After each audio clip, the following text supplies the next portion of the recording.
Сәлем қыздар, бүгін бізде ванильный торт с лимонным курдым.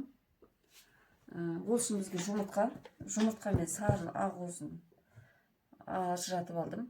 Өйткені менде планетарный миксер емес, ручной миксер. Планетарный миксер болса, екеуін бірге взбивать ете берсеңіздер болады. Мына жерде 45 мг сұйық май, мына жерде оның үстіне разрыхлитель қамыр қосқышпен жүгері крахмалын қосып араластырып қойдым бірден. Рецепті астына бәрін көрсетіп кетемін. Бірінші, мына қантымызды, 150 грамм қантымызды жартысын сары уызымызға қосып араластырып аламыз. Ағарғанша.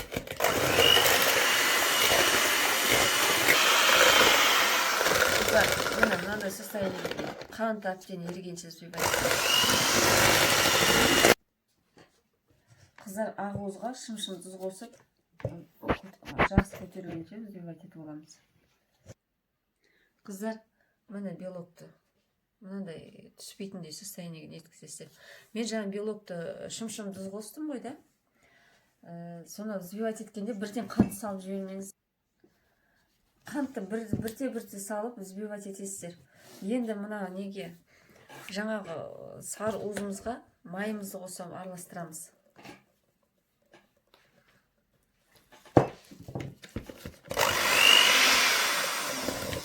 Майымызды қосып араластырып аламыз. Енді бұған ақ уызымызды қосамыз. Ақ уызымызды қосып, оған ұнды қосамыз. Енді бізге миксер керек жоқ, миксер пайдаланбаймыз. Қыздар, міне ұнды жайлап араластырамыз, жаңағы басылып қалмасын. Астының үстіне қарай.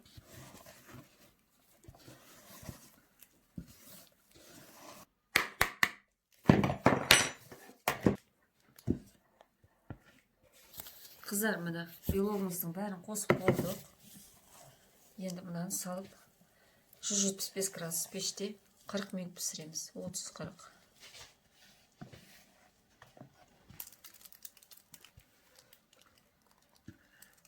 Қыздар, міне жаңа ванильный бисквитіміз дайын. Мынау сызықтар мен піскеннен кейін сіздер төңкеріп қоясыздар шамалы. Сетканың үстіне төңкеріп қойғаным ғой, сол сызықтар түсті.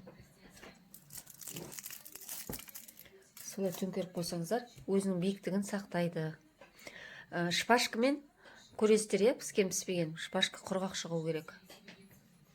Қыздар, бізде ванильный торт с лимонным курдым болады да. Ол торттың начинкасы лимоннан. Бізде 4 лимон. Лимонды бұлай бөліп. Бірінші, бір лимонның цедрасы керек. Лимонның цедрасын алып аламыз. Ағын қырмаңыздар, ағы ащы болады. Қыздар, егер жаңағыдай зат, мынау шоколад қыратын ғой, негізі лимон цедра, апельсин цедрасын қыруға болады. Егер бұндай не табылмаса, не обязательно бұндай алып, теркімен де бүйтіп сыртын цедрасын ашып алуға болады.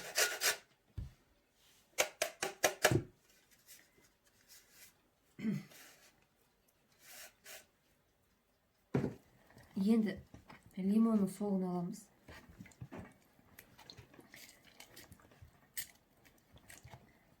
Мұндай лимон сығатын зат болмаса, адыс болмаса, ол да міндетті емес. Бүйтіп кәдімгідей сүйегін ұстап тұрып бұлай сыға бересіздер.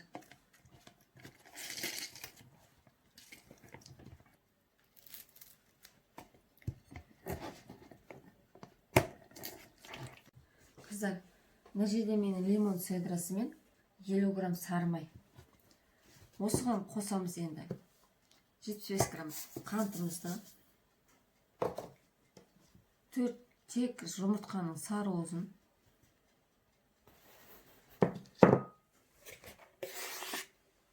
Бір ас қасық крахмал, жүгері крахмалын.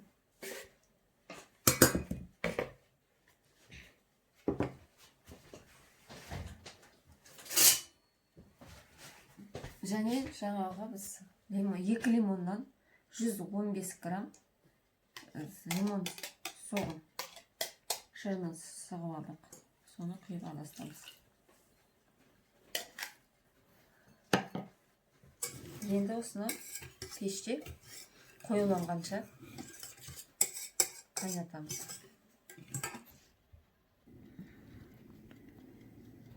Қазір қайнасын. Міне қыздар, көрдіңіздер ғой, сармай еріді.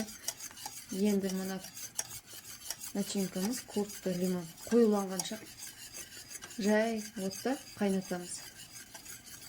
Араластыруды қойып қоймаймыз, араластырып тұрамыз, өйткені түбі жабысып қалады.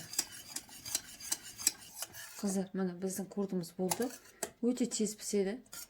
Қазір шамалы суытамыз 50-40 градусқа дейін.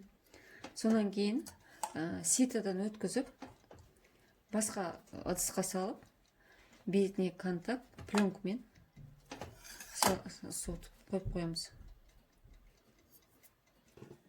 Қыздар, мына ситадан біздің жаңа пісіріп алған құртымызды өткіземіз. Лимонның цедрасы, крахмалдан түйін қалса, сол етеді. Қалып қояды.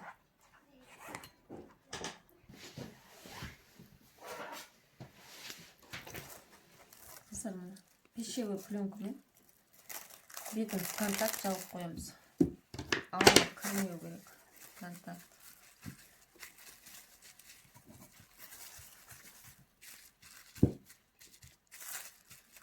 Холодильникке қойып қойсаңыздар болды. Енді қыздар, ванильный торт с лимоном көрдім бар бізде. Сол торттың кремін жасаймыз. Ол үшін бізге 350 грамм қалық салып аламыз. Сливки мен, как обычно, әдеттегідей взбивать етеміз. Пропиткасы бар. Пропиткасіне қант және лимонный сок салдым, қостым. Негізі мен творожный сыр, крем-чиз, осы крем-чизді пайдаланам. Сосын креметті, көмесе, сосын Чудское озеро,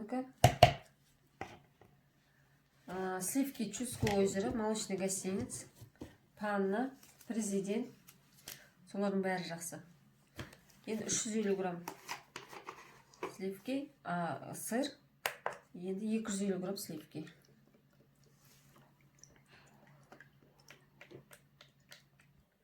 Қыздар, жаңа сливки мен творожный сыр, крем-чизге енді 100 грамм қант қосамыз. Сөйтіп бәрін үшеуміз взбивать етеміз. Қыздар, мынандай крем болды. Қазір мешочекке салып, тортты нетеміз. Оформление жасаймыз. Крем жағамыз, то есть. Оформление сосын. Қыздар, міне кешегі пісірген ванильный бисквитіміз. Бұнда үшке бөлеміз. Үш жерден бірінші кесіп аламыз.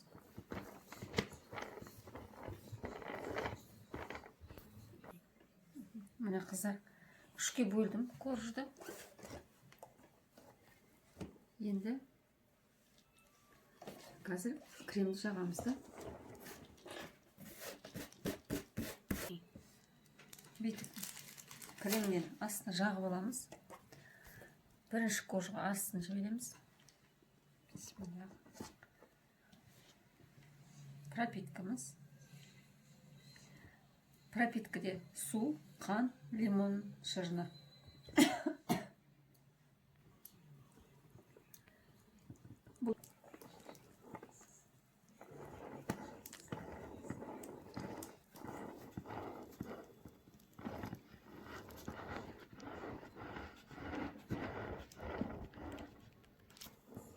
Крем жағып аламыз осылай.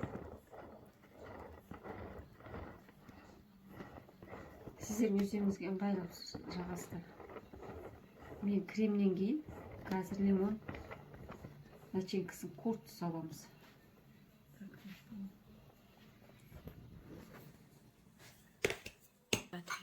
Kurtты мешочекке салмай былай сала берем.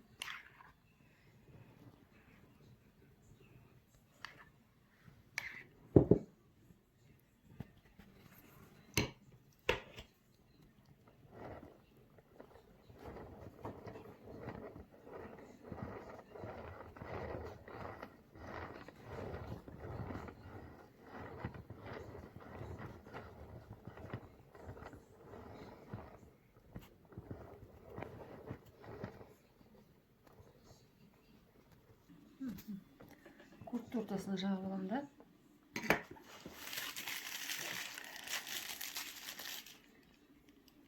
Жан жағынан крем жағып шығамын.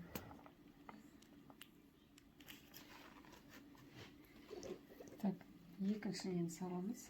Қожа. Бисмилlah.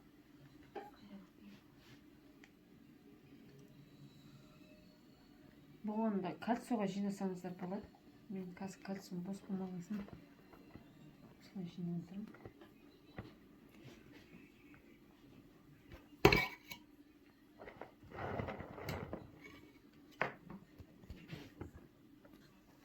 Қыздар, бұл бисквитке пропитка жасамаса да болады. Құрамында май бар. Бірақ мен өте нәзік болғанын қалаймын.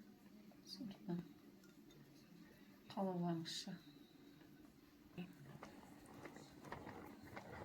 Екінші қатарда дәл сондай жағып шығамыз.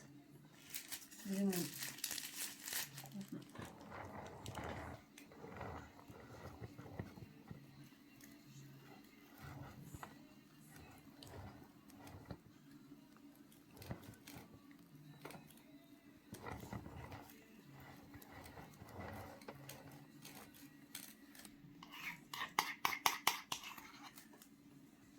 Қалған құртты саламыз екінші бөлігіне.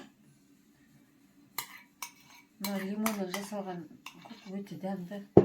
Лимонды жақсы көретіндерге шамалы қышқылдық беріп тұрады тортқа. Кислинки дейді ғой.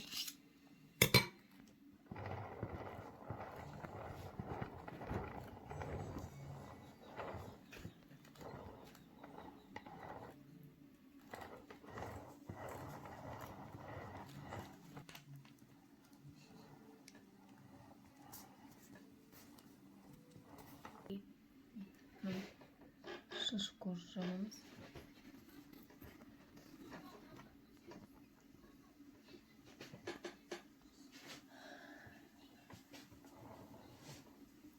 Енді қазір сыртын қаптаймыз. Сыртын қаптап, бұны 6 сағатқа қойып қоямыз. Қыздар, мына черновое покрытие дейді. Бұл черновое покрытие не үшін қажет? Мына қиқымдардың бәрін жинап, финишный покрытие крем жаққанда сыртына. Бұл кремді жағылып қалмау үшін. Черновое покрытие болмаса, тортымыз онша тегіс болмайды, әдемі болмайды.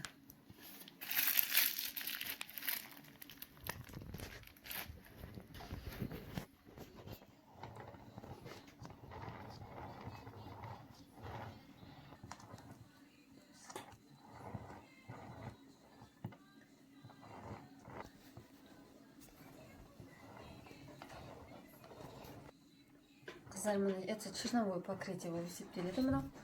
Бұныңдан кейін ең соңғы финишный покрытие бар, оформление. Қыздар, мына черновое покрытиеден кейін бірден финишный покрытие жасамаймыз. 2 сағат хотя бы бұл холодильникте тұру керек. Содан кейін бар, қайтадан крем чизбен оформление жасаймыз. Қыздар, бүгін ванильный бисквит торттың с лимоном құрдым. Тортының обтяжкаге оформление несін жасаймыз, крем жасаймыз. Ол үшін бізге 80-100 граммдай таза сары май керек.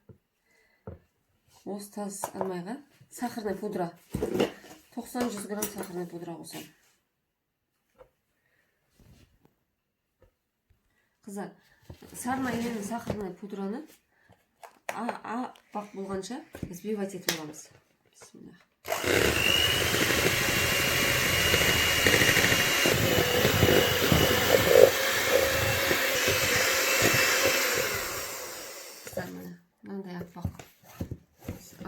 взбивать етіп аламыз. Енді жаңа крем чизімізді қосамыз.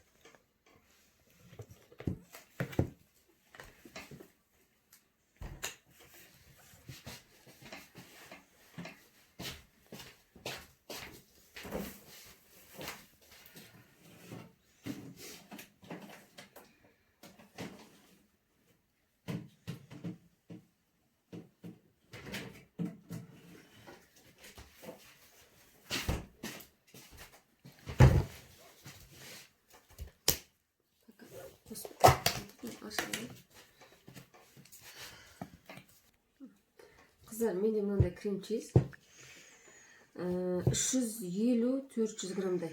Мен бүгін аз қосам, өйткені мен тортымды сыртқы обтяжкасын өте жұқа крем оформить етейін деп тұрмын, әрлейін деп тұрмын. Қалың, өздеріңіз қалың қып жасайтын болсаңыздар, қалың қып жасаңыздар. Менікі как торт naked дейді ғой. Торт naked деп қазір не болып жатыр ғой, хит па, тренд. Мен аламын где-то 350 грамм. Қыздар, бұны жақсылап араластырамыз. Қыздар, мынандай консистенцияға дейін араластырамыз. Жаңа сары май, пудра, творожный сыр, крем чизімізді араластырдық. Енді қазір мешочекке салып, тортымызды оформить етеміз. Балам мына видеоны түсіруге шыдамы жетпей жатыр. Баламыз екеуміз сонымен сөзге келіп қалып жатырмыз. Сіздер оған мән бермеңіздер. Мынандай жетпеген жерлеріне қайтадан қосып, крем жағып шығасыздар ғой.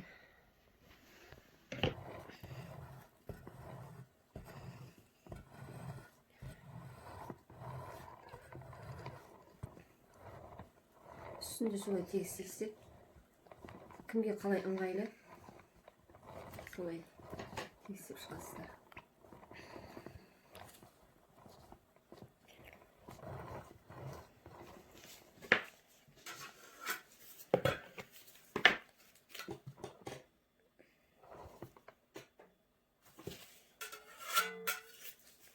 Мына шпательдеріңізді әр жүргізген сайын тазалап тұрыңыздар. Сонда бірін-біріне жағып кетпейді.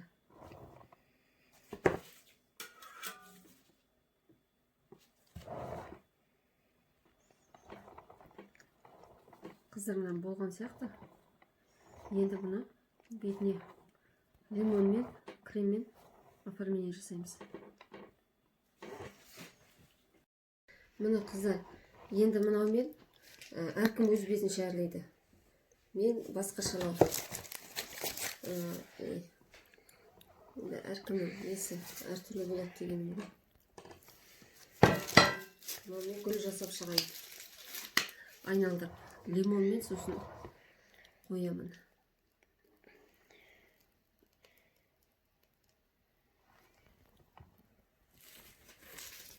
Қыздар, бүгінгі оформление мынау болды мен. Енді менде мынандай барикали болттың. Бұл да кали баут емес бұл. Бұл да итальянский шоколад. Осы шоколадпен оформить етемін. Қазір бетіне себем. Оны етіп құрып. Бүгінгі тортымды осылай оформить еттім лимонмен. Менде бар болған не. Мият алмадым. Мияты мен әдемі мұнараға қойып шықса арасында жақсы болар еді. Осы бұйырғаны. Қыздар, мына ванильный тортымыз дайында. Сіздер байқасаңыздар, мына жаңа бір торт тағы осы жасадым. Бұл түзу қапталған да. Байқасаңыздар. Мынау жұқа жағылған қапталған. Бұрада не айтқым келеді? Кремді қалыңдау жақсаңыздар, қалың түзу жағасыздар. Сосын бисквитті көрдіңіздер, кальцоға жинайсыздар. Сол кезде түзу болады. Кальцоның ішіне ацетатный бумага бар. Сол ацетатный бумаганы кигізіп, ацетатный бумага болмаса, сіздер чернобой покрытие жасағаннан кейін пищевой пленкамен қаптап қоясыздар. Менің әрлеуім бүгін мынау болды. Осынша енді керемет деп айта алмаймын. Сіздерге енді бар болмысыммен шынайы түрде білгенімді үйреттім деп ойлаймын. Өзім де әлі үйрену жолындамын. Сіздердің бастаған, егер торт пісіруді бастап жатсаңыздар, Алла берекесін берсін, істеріңіз сәтті өтсін, бүкіл жерде заказдарыңыз көп болсын.